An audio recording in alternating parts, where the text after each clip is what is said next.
Quelles sont les différences entre un système opérationnel et un système d'information décisionnelle?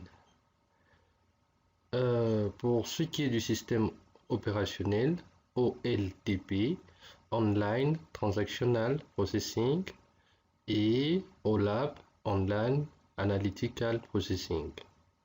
Ça, c'est pour ce qui signifie ou rappelle des sigles. Alors, quelle est la différence? Quand on voit la différence, on peut l'exprimer à trois niveaux. Premier niveau, au niveau des utilisateurs. Deuxième niveau, au niveau de la nature des données. Et au troisième niveau, au niveau système. Le niveau utilisateur. Pour les systèmes opérationnels, nous avons un grand public. Ils sont destinés à toute personne participant à la vie quotidienne de l'entreprise. Tandis que pour le système multidimensionnel ou décisionnel, c'est que c'est destiné à un petit nombre d'utilisateurs, quelques personnes dans l'entreprise, les décideurs ou les managers. Cela veut dire tout simplement que au niveau opérationnel, c'est que tout le monde, les opérateurs de saisie, que ce soit les opérateurs au niveau commercial, au niveau commercial, au niveau marketing, au niveau production, donc tous ceux qui sont censés saisir, enregistrer les données, c'est principalement ces gens-là. Tandis que au niveau décisionnel, c'est que c'est plus ceux qui ont la décision au niveau de l'entreprise, donc les responsables, on les a aussi appelés les managers.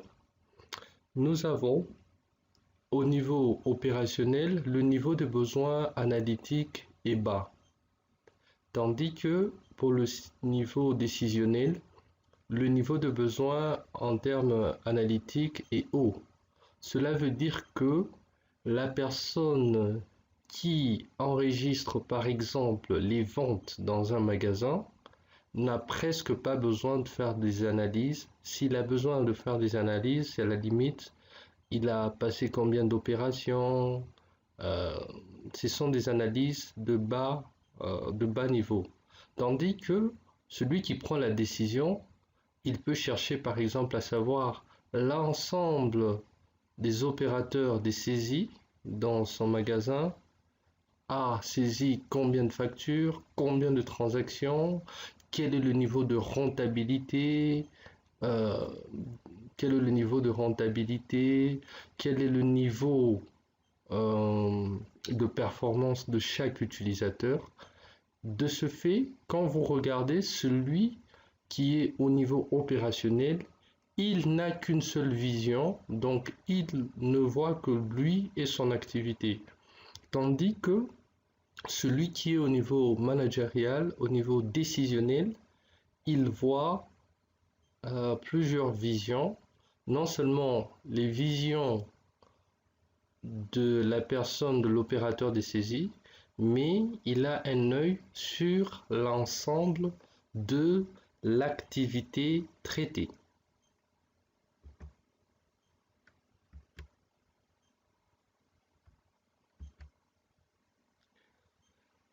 Alors, nous passons au niveau données.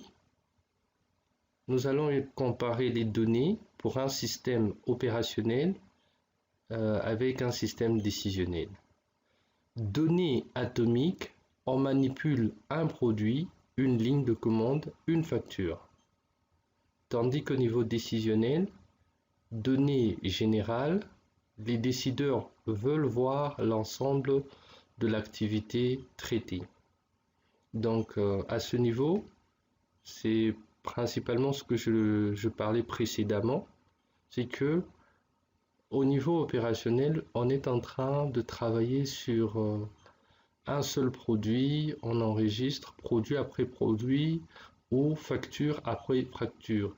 Mais pour le manager, la seule facture ne constitue pas un élément suffisant pour faire de l'analyse. Il a besoin de voir l'ensemble de factures, par exemple, pour déterminer quel est le produit le plus vendu.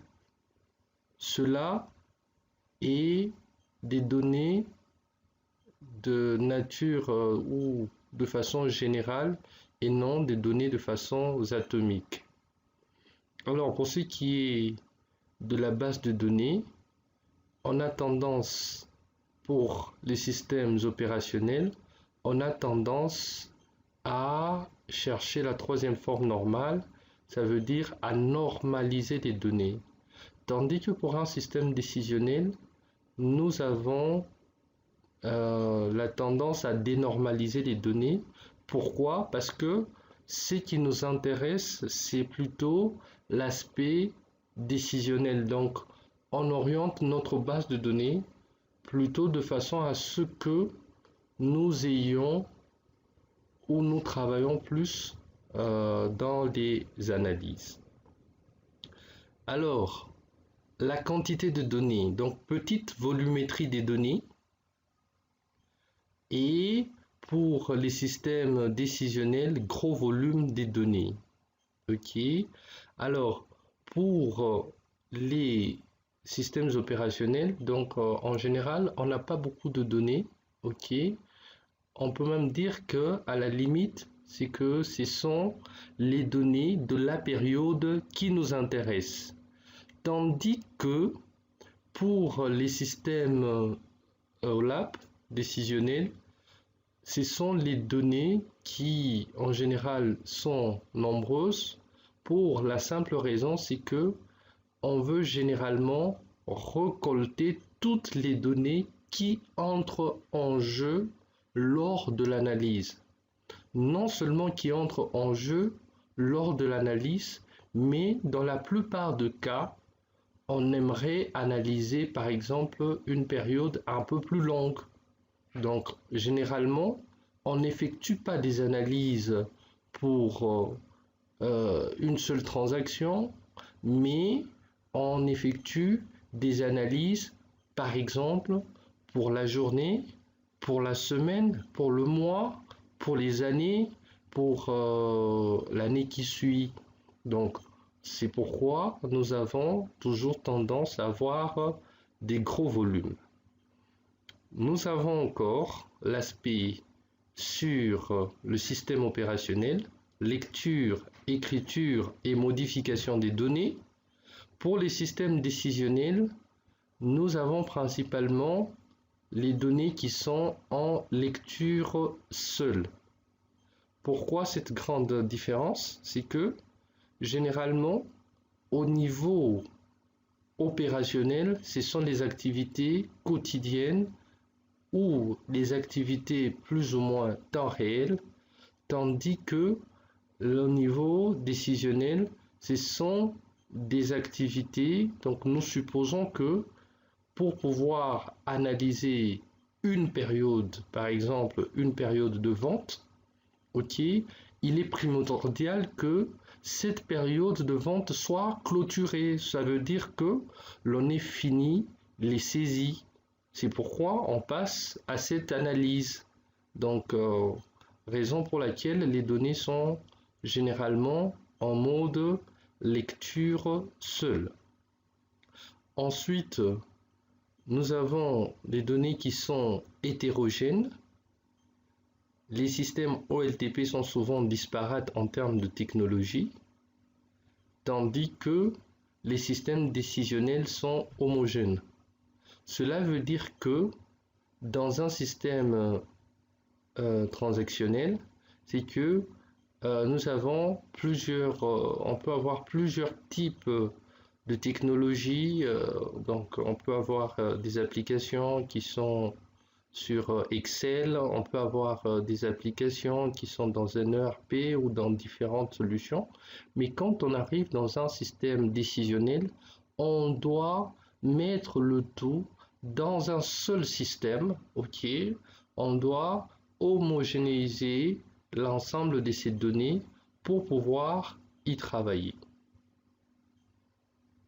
Alors, pour les systèmes opérationnels, je les disais en parenthèse, on a besoin des données récentes. Ok, Généralement, dans un système transactionnel, ce sont les données à l'instant qui nous intéressent. Est-ce que la transaction est passée? Est-ce que la vente s'est bien déroulée? C'est ça qui nous intéresse. Tandis que dans un système décisionnel, on a toujours tendance à garder l'historique de transaction parce que c'est sur base de l'histoire que nous pouvons effectuer des analyses, que nous pouvons sonder le futur, que nous pouvons voir plus. Parce que c'est à ce niveau que vous avez généralement des genres de questions du genre dire la vente du mois passé par rapport à la vente de cette année ou de l'année prochaine. Ce sont des genres de questions que l'on réponde à l'aide d'un système décisionnel. Alors, pour la dernière partie, il s'agit de la partie système. Système opérationnel vis-à-vis des systèmes décisionnels.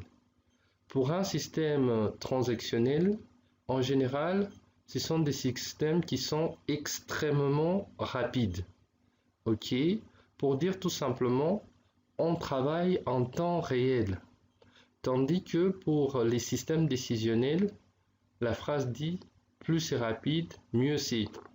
Tout simplement pour dire que dans un système décisionnel, nous devons effectuer des analyses. Vous imaginez si on doit comparer, j'essaie de garder le même exemple, on doit comparer les ventes d'une année ou les ventes pendant 5 ans, comment est-ce que ces ventes ont progressé. Comprenez par là que on prendra un peu plus de temps pour avoir ces données qui sont en général des données résumées. Nous disons encore ceci, sur les systèmes OLAP, les données sont fermées, tandis que sur les systèmes décisionnels, les données sont ouvertes. Ok, sont ouverts.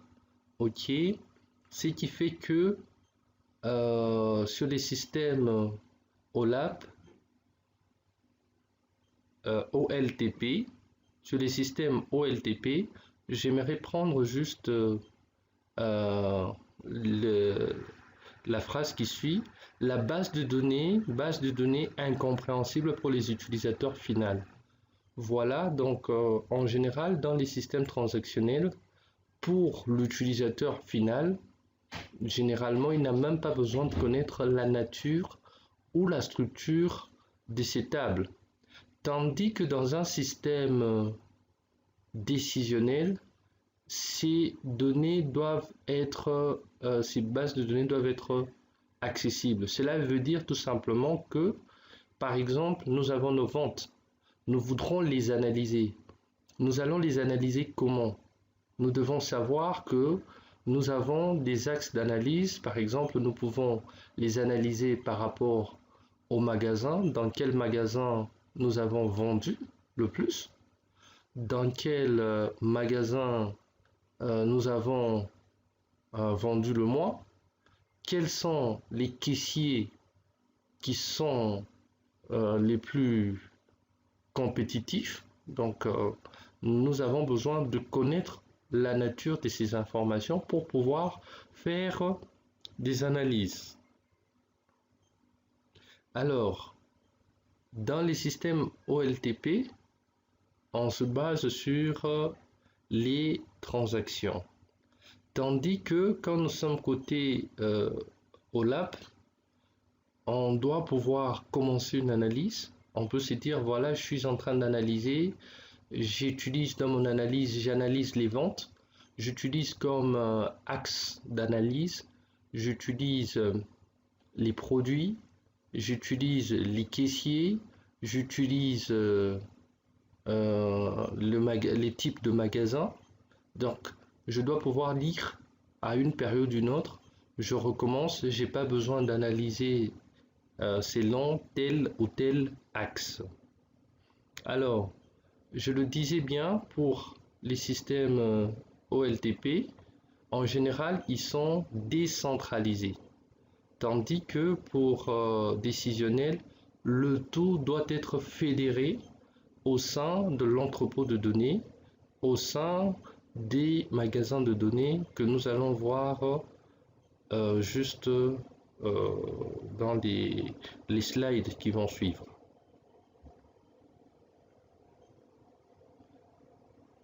Voilà, ce que je peux dire, c'est que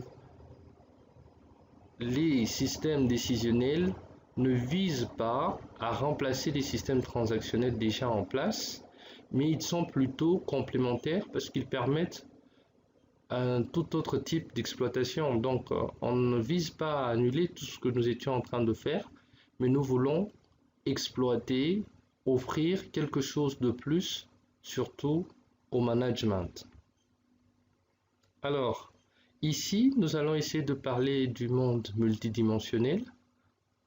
Ok, je vais juste lire le monde multidimensionnel et la combinaison des tables de dimensions et de faits.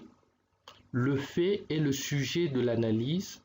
Il est formé des mesures, généralement numériques, renseignées de manière continue. Alors, ici, vous allez beaucoup entendre parler de ce terme. Nous sommes dans un monde multidimensionnel. Pour bien expliquer, je vais prendre la partie qui est en dessous. C'est que chaque fois qu'on est en train de travailler, c'est que, par exemple ici, nous sommes en train, vous voyez le schéma qui est en ce lieu, nous voulons analyser les ventes, ok, mais nous allons les analyser comment? Nous allons les analyser selon les dimensions ou axes. La première dimension, c'est la dimension des produits. Ok, parmi les produits, nous avons souris, clavier, moniteur.